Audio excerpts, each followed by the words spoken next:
sessions, we are following the design thinking based curriculum. Today my students going to discuss about the impact of video games among the students, and each students they elaborately discuss about the impact what created among the youngsters. In design thinking based teaching method, 5 stages are there. Now I am going to elaborate about empathy. First, gaming விளையாடுறதுனால நிறைய positive and negative impact இருந்தாலும் negative தான் நிறைய பேருக்கு மேஜராக தெரியுது. அப்படிப்பட்ட negative இம்பாக்ட்ல first பார்த்தீங்கன்னா addiction. நிறைய கேம்ஸ் விளையாடுறதுனால ஃபிசிக்கல் ஆக்டிவிட்டி கம்மியாகிறது மட்டும் இல்லாமல் சோஷியல் ஐசோலேஷன் அதிகமாகுது. வைலண்டான கேம்ஸ் விளையாடுறதுனால அக்ரெசிவான பிஹேவியர் அதிகமாகுது. And also health risk like sleep deprivation, eye strain மாதிரியான பிரச்சனைகள் அதிகமாகுது. ஃபோக்கஸ் கம்மியாகுது. லைக் ஒரு கேமுக்கு நடுவில் ஸ்விட்ச் ஆகிட்டே இருக்கிறதுனால ஃபோக்கஸ் ரொம்ப கம்மியாகுது. அண்ட் அன்ஹெல்த்தியான காம்படிஷன் அண்ட் செல்ஃப் எஸ்டீமும் கம்மியாகுது. அண்ட் ஆல்சோ ஆன்சைட்டி, டிப்ரெஷன் அந்த மாதிரியான மென்டல் ஹெல்த் இஷ்யூஸும் அதிகமாகுது. என்ன டிஃபைன் பண்ணோம்னா இதனால எல்லாருக்கும் கேம் விளாடுறது தப்புன்னு சொல்கிறது. எப்படின்னா கேம் கண்டென்ட் இல்லாமல் எந்த கேமும் விளாடலாம். யாருமே கண்டென்ட் இருந்தால் மட்டும் ஒரு கேம் விளாட இன்ட்ரெஸ்ட் ஆகும். அது எப்படிலாம் இருக்கலாம்னா வைலன்ஸாகவும் இருக்கலாம், எஜுகேஷனலாக இருக்கும், ஆர் சோசியலாகவும் இருக்கலாம். அடுத்து என்னென்னா gaming duration and frequency. Game விளாடலாம், அதுக்காண்டி அதிலே இன்வால்வ் ஆகி ரொம்ப இன்ட்ரெஸ்ட் எடுத்து ஒரு டைம் லிமிட்டுக்கு மேலே விளாண்டா அதனால என்னென்ன பாதிப்பு வருதுன்னா ரொம்ப தலைவலி வருது. அதுக்கடுத்து ஃப்ரீக்வன்சி அதிகமாக சவுண்ட் வச்சுடுறாங்க. சவுண்ட் வச்சுடுறதுனால அவங்களும் டிஸ்டர்ப் ஆகுது, அவங்க பக்கத்தில் உட்காந்துருக்க எல்லாத்துக்கும் டிஸ்டர்ப் ஆகுது. ஸோ அவங்களுக்கும் காது இருக்கும், காது கேட்காம கூட போகும். அடுத்து என்னன்னா ஏஜ் மெச்சூரிட்டி.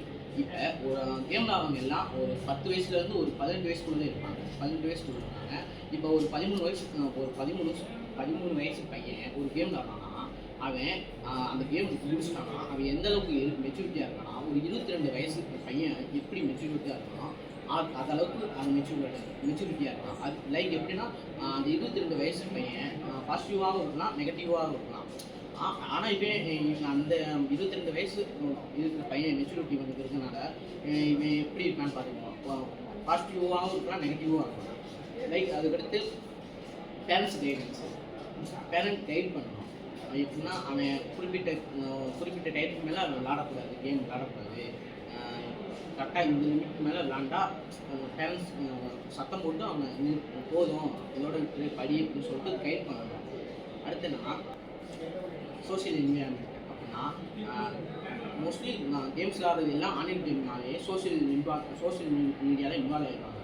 ஸோ ஒரு கேம் விளாண்டுட்டு இருக்கும்போது ஆன்லைன் கேம்ஸ்னாலே அவங்க தனியாக மட்டும் விளாட மாட்டாங்க, மற்றவங்க கூட சேர்ந்து விளாடுவாங்க. அதனால என்னன்னா மற்றவங்க கூட ஃப்ரெண்ட்ஷிப் ஆவாங்க. ஸோ இந்த ஸ்டேட்லேருந்து வேறு ஸ்டேட் ஃப்ரெண்ட்ஸ் கூட ஃப்ரெண்ட்ஸ் ஆவாங்க. அவங்ககிட்ட அதிகமாக இன்வால்வ் ஆகிறதுனால அவங்க எப்படி இருப்பாங்க, அவங்க நெகட்டிவாகவும் இருக்கலாம், பாசிட்டிவாகவும் இருக்கலாம். அவங்ககிட்ட இருந்து இவங்க கற்றுக்கிறது எல்லாம் பாசிட்டிவாக இருந்தால் ஓகே, இந்த இப்படி கேம் விளாடலாம், அவங்க கூட இருக்கலாம். ஸோ அவங்க நெகட்டிவாக இருந்து இவனையும் மாற்றிட்டாங்கன்னா அது ரொம்ப பிரச்சனையான விஷயமாயிடும். ஸோ பேரண்ட்ஸ் எப்படிலாம் கைட் பண்ணால் அதை சொல்லியிருக்காங்க. Lookup into the idea. ஓகேவா, என்னதான் கேம்ஸ் நிறைய நெகட்டிவ் இம்பாக்ட்ஸ் எல்லாரும் சொல்லியிருந்தாலும் கேம்ஸ் விளாட்றதுல நிறைய பாசிட்டிவ் இம்பாக்ட்ஸ் இருக்குது. ஸோ கேம்ஸ் விளாட்றது மூலமாக என்னென்ன பாசிட்டிவ் இம்பாக்ட்ஸ் இருக்குது அப்படின்னா ஸ்டூடெண்ட்ஸ் நிறைய கேம்ஸில் ஃபோக்கஸ் பண்ணுறதுனால அவங்களோட காம்பிடிவ் ஸ்கில்ஸ் அதிகமாக, லைக் அவங்களோட decision making, problem solving, multi tasking மாதிரியான ஸ்கில்ஸ் டெவலப் பண்ணுது. ஸோ இது மட்டும் இல்லாமல் நிறைய ரேசிங் கேம்ஸ் இருக்குல்ல, like car games, bike race எல்லாம் விளாட்றதுனால அவங்களோட ஐ ஹேண்ட் அதோட கான்சன்ட்ரேஷன் அதிகமாக, லைக் அதோட கோஆர்டினேஷன் மோட்டர் ஸ்கில்ஸ்.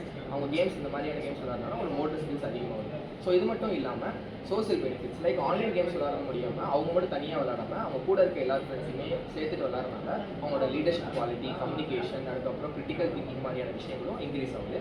ஸோ இது மட்டும் இல்லாமல் சயின்டிஃபிக்கலி கேம்ஸ் விளாட்றதுனால பசங்க மற்ற மணிக்கு வேறு ஏதாவது ப்ராப்ளம் லைக் டிப்ரெஷன் ஆகும், இல்லை ரொம்ப லோன்லியாக ஃபீல் பண்ணாங்கன்னா கேம்ஸ் விளாட்றது மூலிமா உங்களுக்கு ரொம்ப ரிலீஃப் ஆகும், ரிலாக்ஸேஷன் ஆகும் இருக்குன்னு சொல்லிட்டு சயின்ஸில் கண்டுபிடிச்சிருக்காங்க.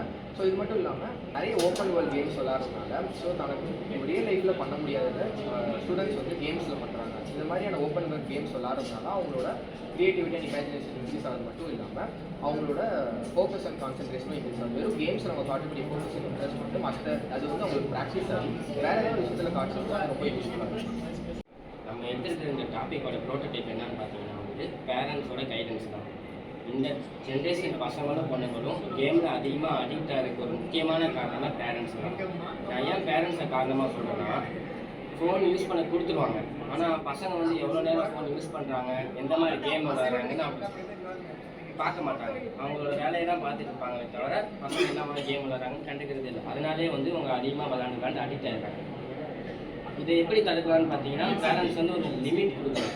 இந்த டயத்துக்குள்ளே தான் நீங்கள் விளாடணும் அப்படின்னு அன்பாக எடுத்து சொன்னாலே அவங்க வந்து புரிஞ்சுப்பாங்க. அடுத்து வந்து பார்த்தீங்கன்னா, பசங்களை வந்து வெளில போய் விளையாடுறதுக்கு அனுமதி கொடுக்கணும். இப்பயுமே சில பேரண்ட்ஸ் என்ன பண்ணுறாங்கன்னா, பசங்க வெளில போய் விளாண்டா அடிபட்டுருமோ இல்லை வேறு ஏதாச்சும் ஆயிருமோன்னு பயப்படுவாங்க. அதனாலே வந்து வெளில போய் விளையாடுறதுக்கு வந்து அதிகமாக வந்து இம்பார்ட்டன்ஸ் கொடுக்க மாட்டாங்க. இப்போ வீட்டுக்குள்ளேயே வச்சுருப்பாங்க. ஒரு பையனால் வீட்டில் எவ்வளோ நேரம் தான் வெளில போய் விளாடாமல் இருக்க முடியும்? அப்படிங்கிற பட்சத்தில் அவனுக்கு ஒரே ஆப்ஷன் ஃபோன் மட்டும்தான் இருக்கும். அதனால் அவன் ஃபோன்லேயே அதிகமாக கேம் விளாண்டு ஒரு மாதிரி ரொம்ப அடிக்ட் ஆகிடுவாங்க. இப்போ என் பேரண்ட்ஸ் வந்து அதிகமாக வெளில போய் விளையாடுறதுக்கு இம்பார்ட்டன்ஸ் கொடுத்தாங்கனாலே அவனோட ஃபோன் யூஸ் பண்ணுற அந்த டைமிங் வந்து குறையும். அதுலேருந்து கொஞ்சமாக குறைச்சிக்கலாம். அடுத்து வந்து பார்த்திங்கன்னா, பையன் வந்து எந்த ஒரு விளையாட்டில் அதிகமாக ஆர்வம் காட்டுறானோ அந்த விளையாட்டு பேரண்ட்ஸ் வந்து அதிகமாக சப்போர்ட் கொடுக்கணும். அது சம்மந்தமான ஆன்லைன் கேம் வந்து செல்லில் விளையாடுறதுக்கு வந்து அனுமதி கொடுக்கணும். இந்த மாதிரி கொஞ்சம் பேரண்ட்ஸ் வந்து கொஞ்சம் அக்கறை எடுத்துக்கிட்டாலே வந்து மோஸ்ட் ஆஃப் த பசங்களும் பொண்ணுங்களும் ஆன்லைன் கேம்லாம் அவ்வளோக்கா வந்து அடிக்ட் ஆக மாட்டாங்க. இதுலேருந்தே நம்ம வந்து கண்ட்ரோல் பண்ணிக்கணும்.